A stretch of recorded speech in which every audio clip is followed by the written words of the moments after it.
बिस्मिल्लाहिर्रहमानिर्रहीम। अस्सलाम वालेकुम नाज़रीन कराम, मैं हूं मखदूम शहाबुद्दीन और आप देख रहे हैं मेरा फेसबुक और यूट्यूब चैनल।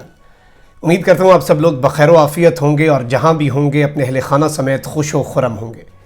नाज़रीन कराम, साल 2021 की वो मुलाकात इख्तिताम पजीर हो गई है जिस पर ना सिर्फ दो बड़े ममालिक बल्कि दुनिया के तमाम तर ममालिक जो हैं उनकी नज़रें जमी हुई थीं।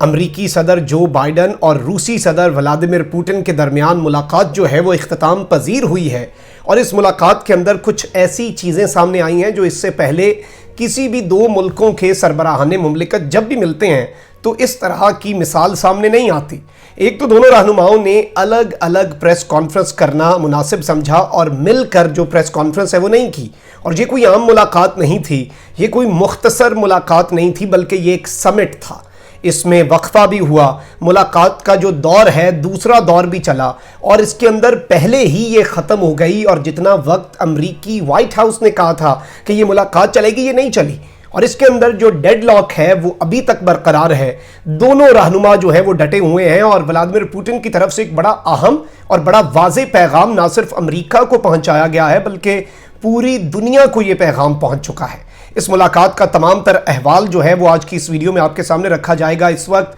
हो क्या रहा है, होने क्या जा रहा है और पूरी दुनिया के अंदर जो नए ब्लॉक्स बन रहे हैं और सफ बंदियां हो रही हैं, मुख्तलिफ ममालिक जो हैं उनकी जो ब्लॉक्स की अलाइनमेंट है वो बदल रही है। इस सब सिनेरियो के अंदर, इस सूरत हाल के अंदर ये मामला अब किस तरफ को जाएगा और ये जो सर्द महरी के ताल्लुकात हैं आज तक की तारीख में, जब से ये सर्द जंग शुरू हुई, कोल्ड वॉर शुरू हुई, उसके बाद से अब तक के सबसे लोएस्ट पॉइंट पर अमरीकी और रूस के ताल्लुकात है। तो इन सारी चीज़ का जो एक पूरा एनालिसिस है वो आज की इस वीडियो में आपके सामने रखा जाएगा। आपने चैनल को ज़रूर सब्सक्राइब कर लेना है। जिन व्यूअर्स ने अभी तक बेल आइकन को प्रेस नहीं किया वो लाजमी प्रेस कर दें ताकि इसी तरह आने वाली वीडियोज़ आप तक पहुँचती रहें और मैं और मेरी टीम आप सबको ऑथेंटिक खबरें जो हैं उनसे आगाह रख सकें। नाज़रीन कराम, ये आप वॉल स्ट्रीट जर्नल की खबर देख सकते हैं। Biden and Putin to meet with US Russia relations at post cold war low, यानी अब तक के सर्द जंग के अंदर जो सबसे बुरे ताल्लुकात हैं अमेरिका और रूस के, एक ऐसे वक्त में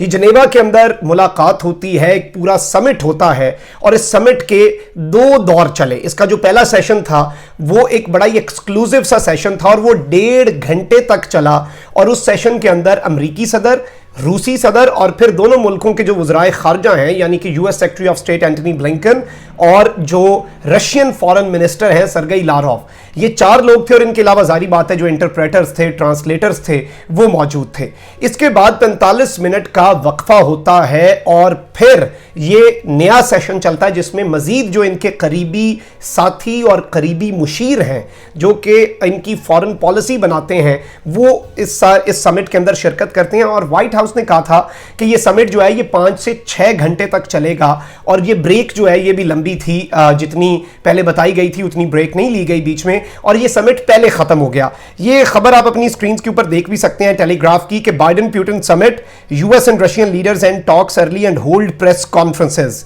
और इन्होंने अलग अलग जो अपनी प्रेस कॉन्फ्रेंसें हैं वो की और ये पहले से ही डिसाइडेड था क्योंकि अमरीकी ओहदेदारान को भी पता था, व्हाइट हाउस को भी पता था और क्रेमलिन को भी पता था, रूसी सदारती महल को भी इस चीज़ का इदराक था कि कोई इसमें डेडलॉक तो ऐसे ही रहना है, इवन ताल्लुकात मज़ीद बिगड़ सकते हैं, चीज़ें मज़ीद ख़राब हो सकती हैं। और एक पेशरफ्त ज़रूर हुई है वो भी मैं आपके साथ शेयर कर दूंगा, लेकिन इसीलिए शुरू में ही ये डिसाइड हुआ कि प्रेस कॉन्फ्रेंसें जो हैं वो अलग अलग की जाएंगी। पुतिन नहीं करना चाहते तो ना करें, बाइडन पुतिन के साथ नहीं करेंगे, वो अलग अपनी प्रेस ब्रीफिंग जो है वो करेंगे। और प्रेस ब्रीफिंग इकट्ठी होती है नॉर्मली जब भी कोई दो मुल्कों के सुदूर या कोई भी counter parts even foreign minister level पर मिले। तो ये इस वक्त माहौल बन चुका है। अब इस मुलाकात के हवाले से पूरा आपका जो आलमी मीडिया है, इंटरनेशनल मीडिया आउटलेट्स हैं वो भरी पड़ी हैं, बहुत सी चीज़ें सामने आ रही हैं, बहुत सा इंफॉर्मेशन का फ्लो है और वो सारी चीज़ें मैं आपके सामने रखता हूं। आप ये देखें कि सबसे पहले अमरीकी सदर ने क्या कुछ कहा। Joe Biden Vladimir Putin summit, US president tells Russian leader he will always raise issues of fundamental human rights including Navalny. ये जो नवाल्नी का इशू है ये एक रशियन सियासतदान है जिसे रशिया के अंदर गिरफ्तार किया गया है और जो बाइडन की एक स्ट्रैटेजी रही है, और जो बाइडन की नहीं बल्कि ट्रंप की ये नहीं थी स्ट्रैटेजी, लेकिन इवन ओबामा एडमिनिस्ट्रेशन और इनकी पार्टी के जो सुदूर आते हैं वो दूसरे मुल्कों को प्रेशराइज करने के लिए उन मुल्कों के जो इंसानी हुकूक के इशूज़ हैं उन्हें हाईलाइट करते हैं। जैसे चाइना को प्रेशराइज करने के लिए जो गैर मुस्लिम्स का इशू है, सऊदीया को प्रेशराइज करने के लिए जमाल खाशोगी की रिपोर्ट पब्लिक की, तो ये रशिया के अंदर ये जो अपोजिशन लीडर है इसकी गिरफ्तारी और फिर इसके हक में जो एहतजाज है उसका रास्ता रोकने के ऊपर बाइडन इससे पहले बड़ी बातें करते रहे हैं। और इन दोनों मुल्कों के जो सफीर हैं वो इस वक्त अपनी अपनी पोजीशंस पर नहीं है, और ये सब कुछ इसलिए हुआ क्योंकि बाइडन ने पुतिन को एक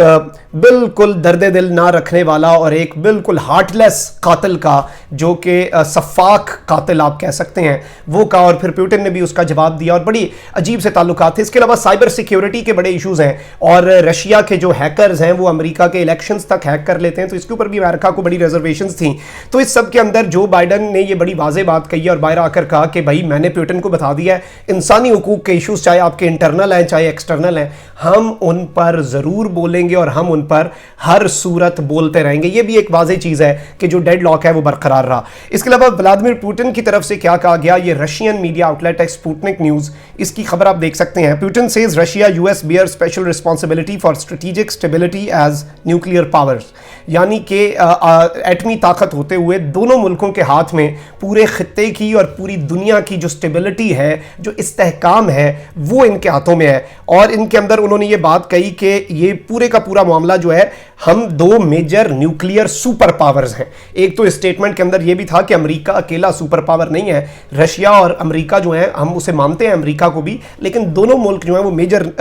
न्यूक्लियर सुपर पावर्स हैं in terms of nuclear warheads, re entry vehicles and delivery means, और तमाम तर चीज़ों में दोनों मुल्क इस वक्त पूरी दुनिया में टॉप पे हैं। तो इन दोनों को देख कर चलना होगा और इन दोनों मुल्कों को बहुत सी चीज़ों को बराबरी की सतह पर लेकर चलना होगा। ऐसे नहीं होगा कि आप डिक्टेट करते रहेंगे, आप डिक्टेशंस देते रहेंगे और मामलात जो हैं वो होते रहेंगे। अच्छा, अब जो बॉडी लैंग्वेज की अगर बात की जाए तो इस समिट के बाद व्लादिमीर पुतिन की तो हमेशा बॉडी लैंग्वेज जो है वो कॉन्फिडेंट ही होती है, और वो कभी भी इस मूड में होते ही नहीं है कि वो कोई वजाहत दें, कोई एक्सप्लेनेशन दें, और ये रूसी सदर का एक हमेशा से उनका ये वतीरा रहा है। इवन अभी रिसेंटली जब बाइडन ने उन्हें कातिल कहा तो व्लादिमीर पुतिन ने ये नहीं कहा कि मैं कातिल नहीं, उन्होंने कहा कि हाँ भाई मैं तो हूँ, लेकिन एक कातिल ही कातिल की पहचान कर सकता है, पुतिन भी मेरे से, बाइडन भी मेरे से बड़ा कातिल है। तो वो एक उनका तरीका ये है कि वो किसी को वजाहत देना, अपने मुल्क के अंदर वो वजाहत दें या ना दें, वो बाहर किसी को वजाहत देना पसंद नहीं करते, और उन्होंने इसी तरह की स्टेटमेंट्स दी। अब जो बाइडन है अमरीकी सदर, वो भी सब के अंदर बड़े कॉन्फिडेंट दिखाई दिए, और उन्होंने ये भी कहा कि ये BBC की आप हेडलाइन देख सकते हैं, आई डिड व्हाट आई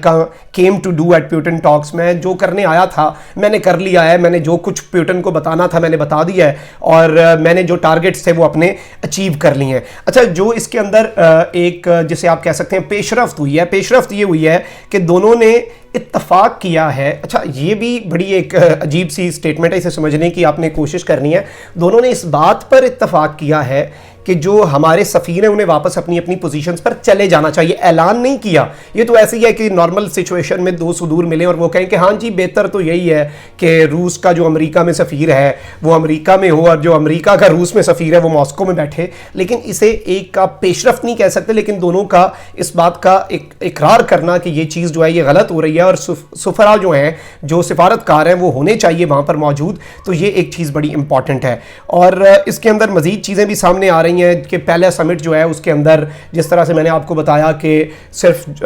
जो वज़राए ख़ारजा थे उनके यानी करीबी तरीन लोग होते हैं अमेरिका में भी, सदर के बाद जो सेक्रेटरी ऑफ स्टेट हैं एंटनी ब्लिंकन बड़े इंपॉर्टेंट शख्स हैं, और सरगई लारोफ राइट हैंड समझे जाते हैं व्लादिमीर पुतिन के, उनके पुराने सियासी साथी भी हैं, फॉरेन मिनिस्टर भी हैं। तो ये इस वक्त आप इसे अब ज़रा ग्लोबल सिनेरियो में देखें कि पूरी दुनिया की नज़रें लगी हुई थी, इवन पाकिस्तान की नज़रें लगी हुई थी, क्योंकि पाकिस्तान जो है वो चाइना के बाद अब रशिया के ब्लॉक की तरफ इंक्लाइन हो रहा है, पाकिस्तान का झुकाव उस तरफ को जा रहा है और अमेरिका से पाकिस्तान दूर होता जा रहा है। और इस सब के अंदर पाकिस्तान की नज़रें भी इस पर थीं और इसमें जो पेशरफ्त है वो कोई एक्सपेक्ट कर भी नहीं रहा था। लेट्स बी वेरी ऑनेस्ट, ये सिर्फ और सिर्फ एक बर्फ़ जो है उसे पिघलाने का अमल था जो कि सही तरीके से पिघली भी नहीं और बस एक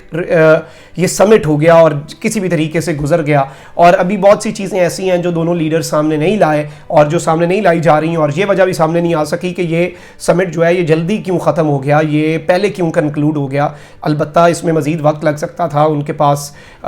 पास मज़ीद वक्त था चीज़ों को डिस्कस करने मैंने कहा इतने ज़्यादा इश्यूज़ थे। अच्छा, इसमें जो इश्यूज़ डिस्कस हुए हैं मेजर वो 2-3-4 ही हैं जो बाइडन कहते आए हैं कि मैंने ये 3-4 इश्यूज़ डिस्कस करने हैं। अच्छा, एक और चीज़ ये हुई है, आप ये ख़बर जो है अपनी स्क्रीन के ऊपर देख सकते हैं कि जब व्लादिमीर पुतिन से बाइडन ने जिक्र किया कि आपने जो अपने मुल्क में एहतजाज करने वाले हैं उन्हें पकड़ लिया और आपने जी एक अपोजिशन लीडर को भी पकड़ लिया, तो व्लादिमीर पुतिन ने उन्हें मिसाल दी कि भाई तुम लोगों ने भी तो एहतजाज रोके थे जब ट्रंप जो है वो सदर बन रहा, सदर से हटा और बाइडन के जो नताइज हैं इलेक्शन के नतीजे उसने कबूल करने से इनकार कर दिया। तो वो जो कंपैरिजन है उससे बाइडन ने रिडिकुलस कहा है। और ये आप देख सकते हैं द गार्डियन की खबर कि Biden rejects Putin's ridiculous comparison between Capitol rioters and Alexei Navalny at summit. उन्होंने कहा कि जो हमारे वो कैपिटल बिल्डिंग के ऊपर जो कुछ भी हो रहा था उसके दौरान उसके और जो रशिया के अंदर हो रहा है इसके दरमियान ये बिल्कुल मुज़हिका खेज़ है जो ये व्लादिमीर पुतिन ने एक मिसाल दी है और उन दोनों को कंबाइन किया। लेकिन व्लादिमीर पुतिन का भी जवाब इस तरह से आ गया कि उन्होंने कहा कि तुम लोग भी तो ये सब करते हो, जब तुम्हारे मुल्क में भी एहतजाज होता है और कोई सदर को नहीं मानता तो यही ताकत का इस्तेमाल होता है। इवन अभी बाइडन को इक़्तिदार में लाने के लिए ट्रंप की आवाज़ को रोका गया, ट्रंप के सपोर्टर्स को पकड़ा गया और जो कैपिटल हिल बिल्डिंग के अंदर हुआ, तो ये इस वक्त एक लुबे लुबाब है और इसमें अभी मज़ीद चीज़ें भी सामने आती रहेंगी। अभी बहुत सी चीज़ें आनी हैं सामने, मज़ीद डिटेल्स और मज़ीद जो डिटेल्ड इसका एनालिसिस है और डिटेल्ड इसकी वो सारी जो कम्युनिकेशन का एक पूरा पेपर है वो जारी होगा वाइट हाउस की वेबसाइट पर भी और क्रेमलिन की वेबसाइट पर भी। तो वो बड़ा दिलचस्प होगा उसे देखना कि वाइट हाउस क्या कह रहा है और क्रेमलिन पैलेस यानी कि रशिया के सदर का जो ऑफिस है वो क्या कह रहा है, कि दोनों में क्या फ़र्क है। तो उसके ऊपर भी इंशाल्लाह आपको अपडेटेड रखेंगे। आपने करना यह है कि आपने चैनल को सब्सक्राइब कर लेना, बेल आइकन को भी प्रेस कर दें। अपना बहुत ज़्यादा ख्याल रखिएगा, अपने इर्द गिर्द लोगों का भी, पाकिस्तान का भी। अल्लाह ताला पाकिस्तान को सलामत रखे, ता क़यामत रखे। अल्लाह निगहबान। पाकिस्तान जिंदाबाद।